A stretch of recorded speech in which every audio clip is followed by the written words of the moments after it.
Hello there. Disabilities, they can be invisible. And you better believe that we are going to talk about that tonight. Welcome to Loud and Proud, a show about disability, by disability, and for disability. As always, thanks to Public House Media for providing us with this platform to have our show. I am your host, Nicole Kelly, and I myself was born with a disability. I was born with just one hand, and I spent the past couple years of my life traveling and speaking at schools and universities across the country about the topic of disability.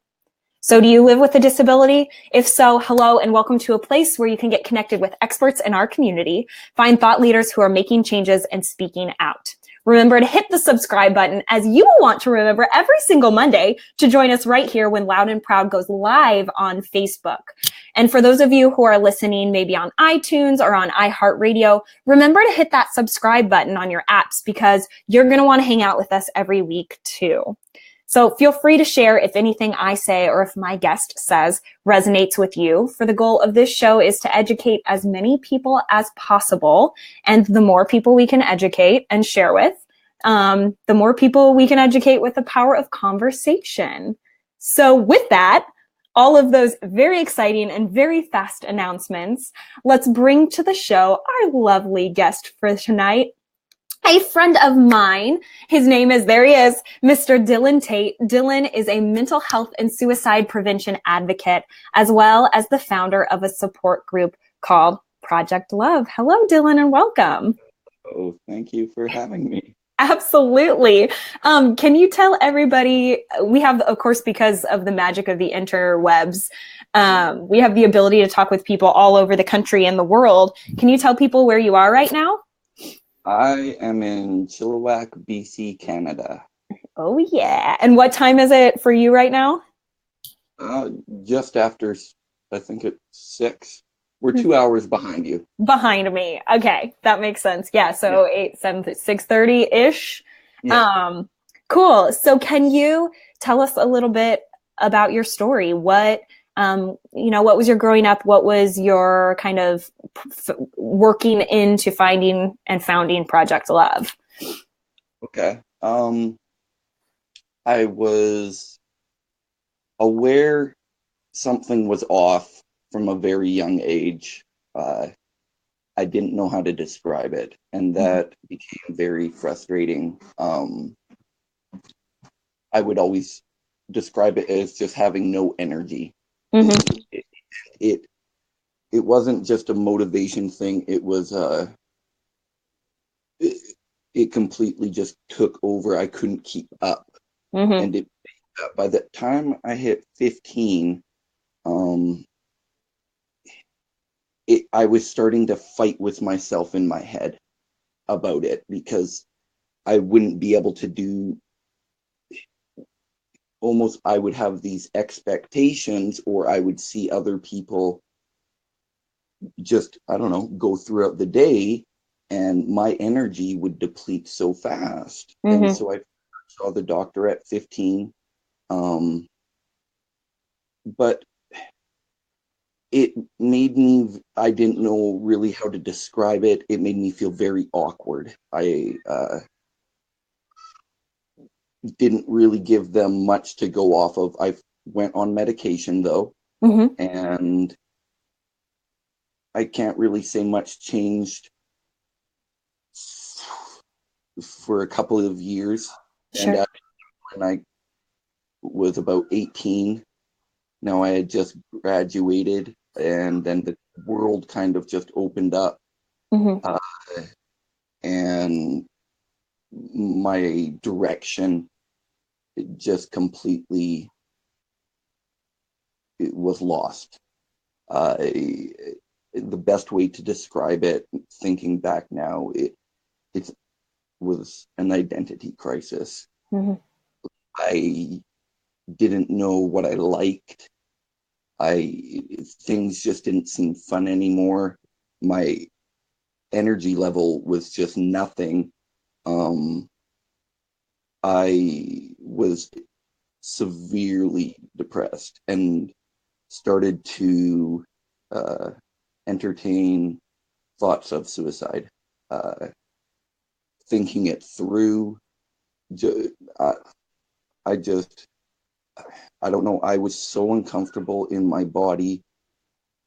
I I would have sweats, the need to cover up, not wanting to be around people. I've said it many times before. It like because if you can't be around yourself, and that's how crippling it became. Mm. Even to like I couldn't look in the mirror. I remember like even like getting up in the night to go to the washroom and like having to close the mirror. Mm. That's a really it was horrible. It just I couldn't. I gave up friends. Uh, Purposely pushed everything away, and so then yeah, it seems like were getting worse, which they were because I was just Yeah. isolating myself, trying to slow things down. It, Life itself felt like it had sped up so fast and that I had control over nothing. Mm. Um, so then I just, would act out, uh, like out of frustration. Punched the ground one time and broke my hand and like just unable to get a grip. Uh,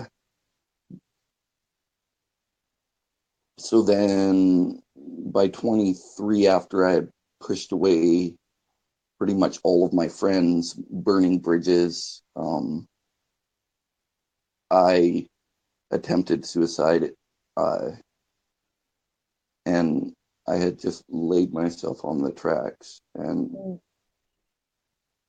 the, there was no train that night. So then the next morning, I just kind of walked away because I slept on the tracks, and Mm. then that wasn't even, I guess, the bottom. Uh, I ended up going through a really painful breakup, which then to escape every moment was all I could think of. I was so heartbroken. Now I didn't know where I was going to be living. Everything was just falling through. And then drinking. I remember waking up and walking to the liquor store, like trying to time my waking up and then going to the liquor store, and I wouldn't even make it back home. Mm. Uh, it was, I was just sad all the time. Uh, I guess So in and what? amongst all of this, to kind of bring some light to it, I my nephew was born, Mm-hmm. and he was born blind, Mm-hmm. and that was a major perspective on life itself Mm-hmm. changer for me. I didn't necessarily see it at first, but it affected me almost right away. Mm-hmm. Yeah, and it was just because he was in the hospital, in and out of surgery. I was living with my sister at the time, and it was just he needed us, and then all the I don't know when you have somebody that's in need like that, it was just it took the focus off of me Mm-hmm. and started to in a very real way and the exchange of when you give love, right, Mm-hmm. you just get it back, and that changed everything. um just seeing him grow up, uh even my outlook on people with like physical disabilities, it's almost in a sense a blessing, because from birth you are faced with one of your biggest obstacles. Mm-hmm. And if anything, it makes you mentally strong. Mm-hmm.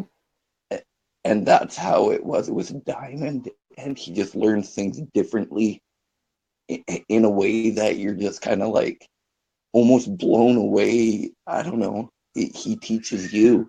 Yeah. It, yeah, like it's you.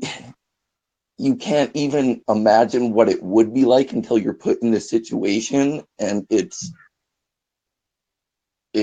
it's a beautiful thing to see. I guess just difference and diversity and people just being happy with who they are in Yeah. their own body. And see, that was a huge thing. He doesn't care that he can't see. That's not, and I don't care that he can't see either. Mm-hmm. And so that's, I don't know. It really made me want to find help. Sure. Um,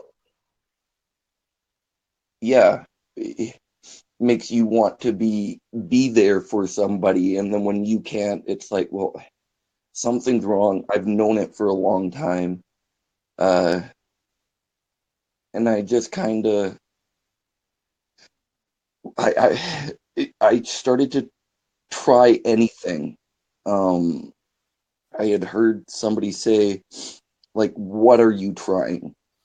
And it it doesn't matter what it is. If you're not trying anything, that's the problem right there. Mm. If there's an issue, you have to try something. So because my thoughts were just so overbearing and I couldn't come to grips with it, and it was 24/7, I needed something like a morning devotion to start with so that I could wake up and just read something to get it Mm-hmm. into my head that wasn't my thoughts. Mm-hmm. One thing stood out, and it was, if you want to be encouraged, encourage others. And it just seemed so, it just clicked with me. It was the right time. It seemed like something I could do. I wanted to reach out, and I had the idea of Eyes for the Blind, and that was just a metaphor for giving people hope that couldn't see it. Uh, and so that's was my YouTube, and I didn't know what I wanted to do with it, but I needed to say something, or just, it was too hard to be in the public, but if I could just somehow work myself up to it. Mm-hmm. So I reached out and got involved with Project Semicolon. Yep. And yeah, it inspired me just being involved, and I just felt the need to have a group focused on encouraging others. So And you've created an amazing large group of people that you now, not only are you encouraging, but people that are encouraging each other. It's yeah, it's really, really beautiful. Um, and thank you, first of all, for being so honest in your storytelling, and not shying away from the pain that was involved in you taking your journey. I appreciate that. And I think that's so important in order for you to tell the light of the story, that, you know, we don't shy away from that dark. But how beautiful is it that, you know, not only did your kind of start of your awakening come from your nephew, but also that Eyes for the Blind is just the most poetic name you could ever come up with. It's just amazing. I'm wondering, so watching your nephew Diamond, who is blind, you know, who has something that people, when he meets people right away, that they know he has this difference. versus when people meet you, they don't necessarily know that you have something that makes you different. What are the good things about having something, an invisible disability, versus what are some of the bad things that come along with that when you're meeting people? Well, I've been diagnosed with panic disorder, so Mm-hmm. that's what's going on. I am still on medication Mm-hmm. because it helps. Yep. So I was nervous to even go see a psychiatrist, go see a counselor, but after reaching out, I did go into recovery, and I'm just over 2 years now. So since I joined the program, Mm-hmm. um, yeah. Sorry, what was back to the question? No, that's totally fine. I was talking about how, people right away when they meet Diamond, Oh, they right, know that he has a difference. So what are the goods and bads of having something people can't see? yeah. I guess just being so my anxiety being so heightened all the time and then crashing, I'm very aware of how I feel.